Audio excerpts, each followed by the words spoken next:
নমস্কার, আমি পারমিতা। পারমিতার পাকঘরে আপনাদের সবাইকে স্বাগত। আজকে আমি একটা রিকোয়েস্টেড ভিডিও আপনাদের সামনে নিয়ে এসেছি। দেখুন, এখানে আমি নিয়েছি এক বাটি কুলের আচার। এটা আমি গতকাল তৈরি করেছিলাম। এটা একটু ঠান্ডা হয়ে গিয়েছে। এবারে রিকোয়েস্টটা ছিল যে কিভাবে এটাকে আপনারা সারা বছর সংরক্ষণ করে রাখবেন এই আচারটাকে। এটা একটা তৈরি করা আচার, এটাকে আমি কিভাবে সংরক্ষণ করব সেটাই হচ্ছে আজকের আমার রেসিপি। তো দেখে নিন কিভাবে আমি এই সংরক্ষণটা করার পদ্ধতিটা দেখাচ্ছি আপনাদের। এই কুলের আচার সংরক্ষণের সারা বছর কিভাবে রাখবেন রোদ ছাড়া, এই রেসিপিটা বেশ কিছু আমার বন্ধুরা আমাকে রিকোয়েস্ট করেছেন। যেসব বন্ধুরা রিকোয়েস্ট করেছেন তাদের মধ্যে কয়েকজনের নাম আমি বলছি। মনিরা ব্লগ, যিনি আমার কোনো এক লাইভ প্রোগ্রামে এসে রিকোয়েস্ট করেন যে দিদিভাই কীভাবে এটা বানানো যায়। এছাড়াও আমার কিছু ফেসবুক ফ্রেন্ড যেরকম সন্ধ্যা এম এবং সুকন্যা মালহোত্রা,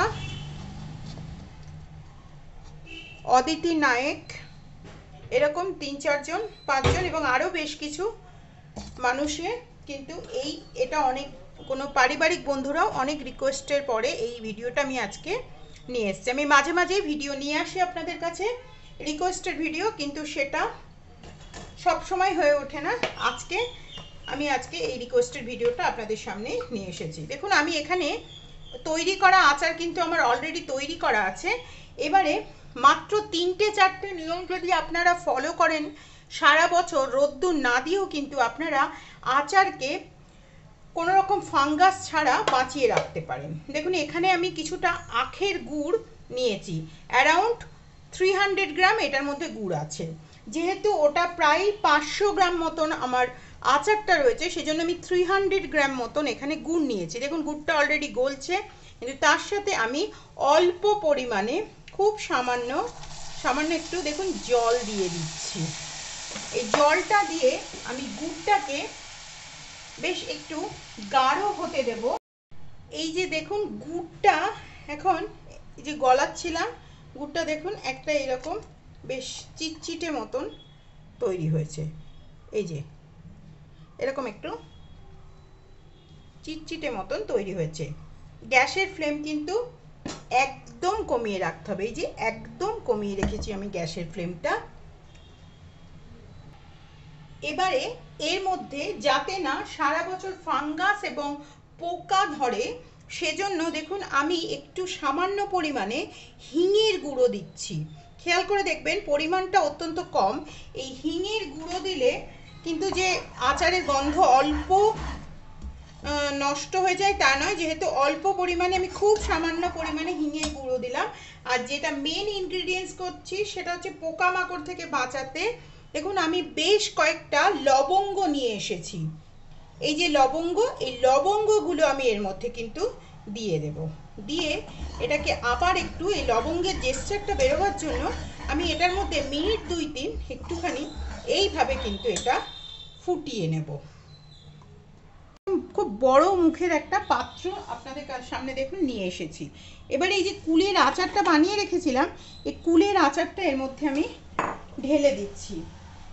ঢেলে দেওয়ার পরে আমি এই যে গুড়ের এটা বানিয়ে নিলাম, এটা একটু গরম থাকা অবস্থায় কিন্তু গুড়ের এই যে এটা লবঙ্গ দিয়ে ফুটিয়ে নিয়ে এলাম, লবঙ্গ এবং হিং দিয়ে গুড়টাকে, এই গুড়টা কিন্তু আমি এর মধ্যে মিশিয়ে দিচ্ছি। দেখুন, এটা কিন্তু বর্ষাকালে আপনারা না রোদ্দুরে দিয়েও কিন্তু এটা খেতে পারেন, বা বাড়িতে অনেক দিন আপনারা নেই, বন্ধ মুখ রয়েছে, তাতেও কিন্তু এটা খারাপ হবে না। রোদ্দুরে যে কম্পালসারি দিতেই হবে তার কোনো মানে নেই। তবে যদি আপনারা মনে করেন যে আচার একটু রোদ্দুরে দিলে ভালো হয়, আপনারা দেবেন। যদি না দেন তাহলেও কিন্তু এই লবঙ্গ দেওয়ার জন্য এটা কিন্তু কোনো রকম পোকামাকড় বাসা বাঁধবে না। আচ্ছা, এইটা হয়ে যাওয়ার পরে এটাকে কিন্তু একদম নর্মাল টেম্পারেচারে আনতে হবে। যেহেতু গুড়টা গরম, এটা যথেষ্ট গরম আছে। এটা হলো একটা প্রসিজিওর। দেখুন, এই কুলের আচারটা একদম ঠান্ডা হয়ে গেছে। এই যে আমি হাত দিতে পারছি, এই যে একদম ঠান্ডা হয়ে গেছে, নর্মাল টেম্পারেচারে এসে গেছে। এবারে এরকম আপনারা বড় কাঁচের বয়াম নেবেন। কাঁচের বয়ামটা যেন অবশ্যই ভেতরটা দেখুন একদম শুকনো থাকে, কোনো রকম জল যেন না থাকে বা কোনো আর্দ্রতা যেন না থাকে। দরকারে আপনারা রোদ্দুরে বসিয়ে একটু গরম করে আনবেন বা মাইক্রোওভেনে দিয়ে কোনোভাবে এটাকে একটু গরম করে নেবেন। এটা কিন্তু গরম না করলে কিন্তু এটা ভেতরে কিন্তু ছত্রাক জন্মে যাবে। এটা হলো। এবারে আমি দেখুন এই যে কুলের আচারটা আমি ধীরে ধীরে এর মধ্যে দেখুন ভরে দিচ্ছি, এইভাবে পুরোটা আস্তে আস্তে এরকমভাবে ভরে দিচ্ছি। আচারটা বয়ামে ভরে নেবার পরে আমরা যখন আচার বানাই সাধারণত মেথি কিন্তু আমরা মশলার ভেতরে দিয়েই থাকি। এছাড়াও দেখুন এর ওপর থেকে আমি কয়েকটা কাঁচা মেথি ওপর থেকে কয়েকটা দিয়ে দিচ্ছি। এগুলো কিন্তু সবই ফাঙ্গাস এবং পোকাকে সংরক্ষণ করার জন্য এই সমস্ত জিনিসগুলো দেয়া হলো। এরপরে দেখুন নিচের দিকটা যথেষ্ট এই যে রস রয়েছে, এই রসটাই কিন্তু ধীরে ধীরে এটার মধ্যে অবজার্ভ করবে, এই জন্য কিন্তু এই রসটা পুরোটা কিন্তু দেয়া হয়ে থাকে। আচ্ছা, এবারে আমি এই যে একটা মলমলে সাদা কাপড় দিয়ে দেখুন আমি এটাকে এইভাবে জাস্ট মুখটাকে একটু টাইট করে এরকমভাবে টাইট করে আমি বেঁধে দিচ্ছি মুখটাকে। দেখুন কিভাবে একটু টাইট করে গার্ডার দিয়ে মুখটাকে বেঁধে দেবার পরে এই উপায়টা কিন্তু এবারে আমি যে উপায়টা দেখাচ্ছি সেটা কিন্তু অবশ্যই আপনারা ফলো করবার চেষ্টা করবেন। এই কাপড়টার ওপরে কয়েকটা মেথির দানা এবং কয়েকটা লবঙ্গর দানা আপনারা দিয়ে রাখবেন। কেননা যদি এটা বন্ধ অবস্থায় ওপর থেকে পিঁপড়ে আসার চেষ্টা করে, পিঁপড়েও কিন্তু আসবে না। এইভাবে কিন্তু বেঁধে কাপড়টা যেহেতু পাতলা, হাওয়া বাতাস খেলবার জন্য কোনো রকম কিছুতে না রেখে, মানে কোনো আপনারা র্যাকের মধ্যে না তুলে রেখে স্বাভাবিকভাবে কোনো টেবিলে বা কোনো কিচেন কাউন্টারে আপনারা বেশ দিন চারেক এইভাবে বসিয়ে রাখবেন।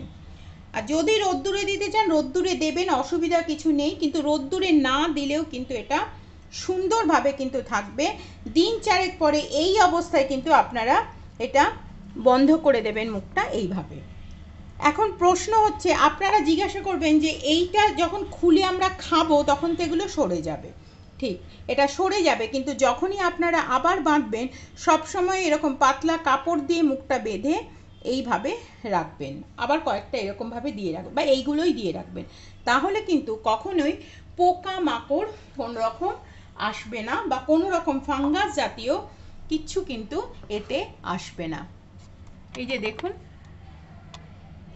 এই হলো আজকে আমার রিকোয়েস্টেড ভিডিও, আচার কিভাবে সংরক্ষণ করতে হয়।